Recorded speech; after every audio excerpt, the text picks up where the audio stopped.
Greetings luxe lovers, welcome or welcome back. I want you to live your best luxe life knowing that you've made the smartest purchasing decisions possible. So if that sounds good to you, please consider subscribing and stay a while.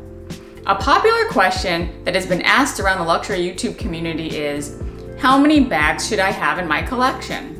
And after giving this some thought and thinking about how I use bags of all types, I'll be sharing a breakdown of the 3 types of core bags that I think everyone should have in their collection if you're a beginner collector.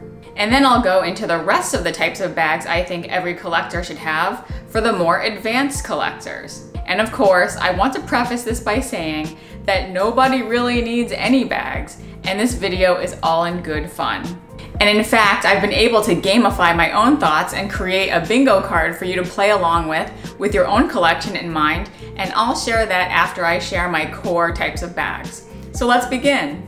First, we'll start with the 3 core basics that I would recommend adding to your collection. And of course, this will differ across everyone's circumstances, but the first pick is a work bag. And a work bag could be things like a tote, a briefcase, or a backpack. And today, I'm going to share my favorite work bag, and that is my Tumi Voyager backpack. Now, this, like I said, is from the Voyager line. I'm not sure what the model name is, but I'll try to find it. But I think the most similar to this one, which I bought, again, like maybe a good 10 years ago, is the Selena model today.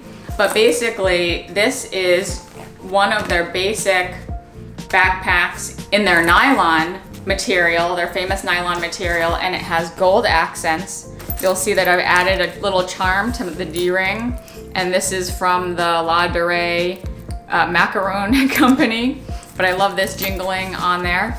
But it really has a compartment for the laptop. It has a larger inner compartment for notebooks, shoes, etc. And it has 2 side pockets, which I find very helpful, and I put things in like chargers. And the front pocket has some really good storage for pens, pencils, and other types of items. And this is basically what I wear to work when I have a lot of stuff. And over the years, it's really never failed me. But even if backpacks aren't for you, I could easily see you using a tote, a briefcase, or some other kind of work appropriate bag. The next category of bag that I consider as a core essential is the errand bag. And for me, this would be my Hermes Evelyn TPM. And this one just happens to be in blue nuit with gold hardware. And to me, errand bags are things where you just grab and go. You're going to the supermarket, you're getting coffee, you're walking your dog, you're taking the kids to the park. Really just something easy. And this could be something like a crossbody bag, a bucket bag, or even a nice shoulder bag, which I know are coming back into fashion recently. But this one I just pretty much can very easily put across my body, put my phone, my essentials in, and then I'm on my way. And my third core bag type that I would recommend for any beginner collector would be the dressy bag or the night out bag. And my version just happens to be my Chanel wallet on chain in the palladium hardware with the caviar leather. So again, this serves me well. As you can see, I do prefer more of the smaller type bags with my Evelyn TPM and now this, but to me, it's just so easy to be able to put this over my body. As you can see, it's a little long, but you can definitely double up the straps and make some adjustments to this to make it a very easy shoulder carry as well. So I would put that here, close it up, and then I'm able to carry that on my shoulder. But this size for me and my body frame is just very easy to be able to go out to a cocktail event or even a wedding and just have something very small with my essentials. And what's nice is you can even put all of the straps on the inside and have it as a clutch to carry, like that. Although a good honorable mention for my night out bag would be my Chanel Chevron medium classic flap. That is a great one that I take to, say, like a fancy Valentine's Day dinner every year. If I want something a little more hefty than, say, a wallet on chain, a medium-sized bag for the nighttime would also be totally fine. And if you're enjoying yourself so far and finding value, I'd love for you to consider subscribing. I love pulling together these lists of suggestions and curations, so if you enjoy that too, I'd love for you to be part of our luxe loving community. Okay, so now we're gonna shift more towards our advanced collector list. And I found that I came up with 15 plus types of other bags. Now I do want to clarify that there's a lot of overlap here. So for example, one of my advanced categories is a mini bag, but your dressy bag may also be a mini bag. So that's like a 2-for-1. And I'm not suggesting that anyone needs to go out and buy all of these types of bags. But if you're addicted to handbags like I am, I'm certainly able to justify past, present, and future purchases using these categories that I'll share. And I'll flash on the screen here now the bingo card that I created, which you can use, and you can take a screenshot of it and you can compare it against your own collection as I go through the rest of these types of bags. I'll also share what I have in my own collection and where there's gaps. So let's begin. Whereas the core bags focused on really the use case or how the bag would be used, I'm starting off my advanced bag type categories based on how they're carried or how they're constructed. For example, I would first start out by saying an advanced category might be a wallet on chain or a walk. And as you've already seen, my dressy bag happened to be my Chanel walk, so I wouldn't necessarily want to fill that gap again. The next type of bag would be a crossbody bag. There are so many options here, and this happens to be one of the types of bags that I'm personally drawn to. So I have my Evelyn's, my Chanel bags, my Kelly, for example. It's always nice to have at least one crossbody bag, I would think. Another category I thought of was a clutch. So this would be something that's really just solely a hand carry. I did share a clutch that I bought from Charlotte Olympia in another video, or you can sometimes take off the straps of your crossbody bags and use them as a clutch like I showed with my Chanel walk. The next category is a top handle bag. And some people just really love top handles only. Some people don't, so obviously take this with a grain of salt, but if you want kind of something from every category, this might be a good one as well. I would say in my own collection, the Hermes in the loop bag that I just bought earlier this year is a good example of a top handle only bag for me. And this isn't usually my favorite because I usually like to be hands-free. I guess a Birkin would be a good example of this type of bag as well. The next category would be a basic tote bag. And this could be an oversized tote, a smaller tote, or even like a beach tote. And this is where I would put things like Neverfulls, etc. In my own collection, I know I just bought my small Chanel Deauville. That's a great example of a tote. And also I have a Celine Cabas tote as well. Next category would be a backpack.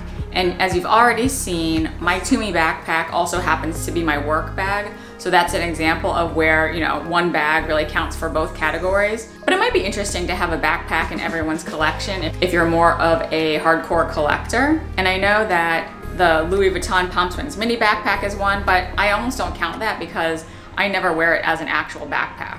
I know Chanel has been coming out with some really cute leather backpacks as well, so I'm keeping them on my radar. And next would be a mini bag. So these are typically just smaller versions of other types of bags, but for me, my favorite mini is my Chanel mini rectangular bag in that caramel color. So now I'll get into a few categories that more have to do with the state of the bag. The next category is a vintage bag. And I actually really don't have a great example of one of these in my collection, but I'll talk about that later. If I were to pick a vintage bag that I would like to add to my collection, it might be a Chanel Diana bag. I think those are really pretty. Even the Chanel Kelly bags, I think are very, very ladylike. And then the next category would be a project bag. And I know some people like the idea of a project bag or don't like the idea of it, but basically it's a bag that you would purchase, say, on the secondhand market, or maybe it's a hand-me-down that you do a little work on, you put a little love in, and then you start to carry. And for me, this would be my Berenia Evelyn 29 bag that I purchased on the secondhand market I was able to send it to leather surgeons after receiving it from a reseller in Japan, and they kind of scrubbed it up. I'm not handy enough to do my own restoration, but if you are, you know, that is great. But for me, I had to outsource that with a company that did restoration, and when I got it back, I actually find that I really love using it. But a project bag, again, you know, I wouldn't recommend this for everyone, but if people are real handbag lovers and just want, you know, different types of bags, I think this would be a good option to really stretch yourself to find something, restore it, and really bring it to new life. And my next two categories really have to do with like a seasonality trend, and one is a summer bag or a wicker raffia bag. And as I've shared on this channel before, I recently did buy a summer bag because it was something that I had a gap in my collection, and that was my Fendi mini baguette. And I love that bag, and to me, I was able to justify that purchase. I really didn't have a raffia or straw bag for the summer, and I think it's perfect. And for the winter seasons, I think advanced collectors can really think about adding a teddy bag or a winter bag to their collection. And while I don't have a great designer option, this is the closest thing I've come to a teddy bag. And it could be something like shearling, etc. But obviously this is fake. But this is my Lululemon bum bag. And I'll put the model on screen because I actually don't know. But in the winter, I really enjoy just having this cross on my body. I really love the texture of this fake faux fur shearling. But to me, the gold accents are really cute. I'm able to open it up. It has some really good pockets for everything. It has a back zip pocket as well. And it's just nice to have this and have something, you know, that you can use specifically for winter, because really that's the only time that I think I would be able to use this. But this is a really good on-the-go one as well. But I do think this winter, maybe I'll keep an eye out for an actual shearling bag, just keeping that door open.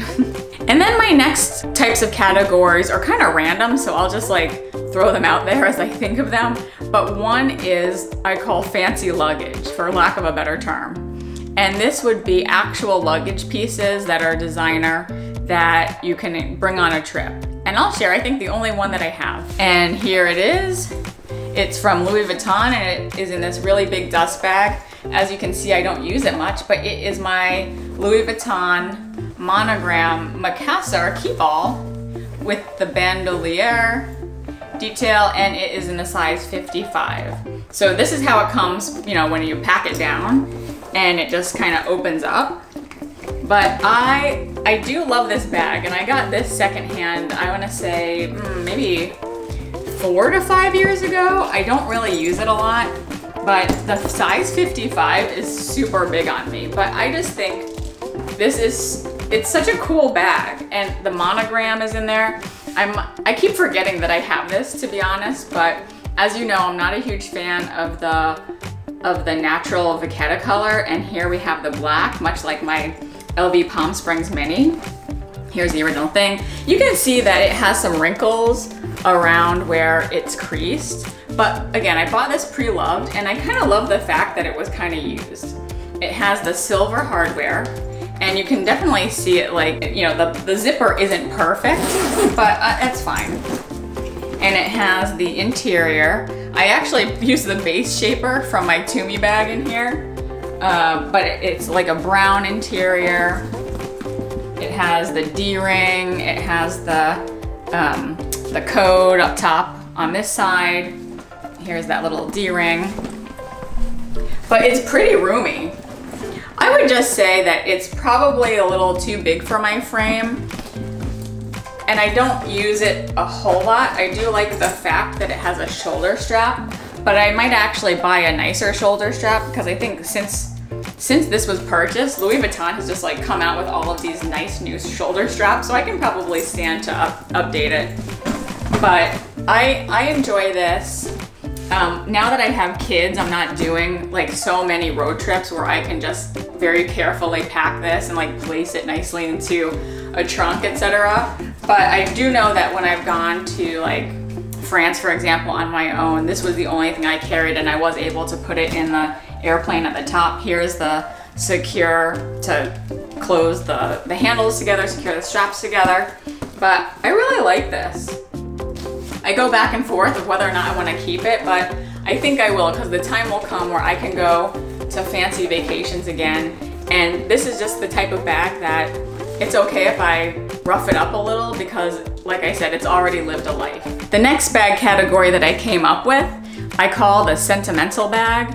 And this could be a bag that was passed down, or a bag that was purchased as a gift, or just a gift to yourself. But really, it could just be any bag that has sentimental value for you. You may use it a lot, you may not, and that's totally fine. But for me, it's probably my Bottega Veneta bag that my husband bought me for one of our past anniversaries. And for that reason, I'll probably never get rid of that bag. The next category is the artsy bag. And this could be a bag that you literally just bought because you like the look of it, or you think it's a work of art. You might put it up on the shelf and maybe not use it, or maybe you do use it, I hope you do.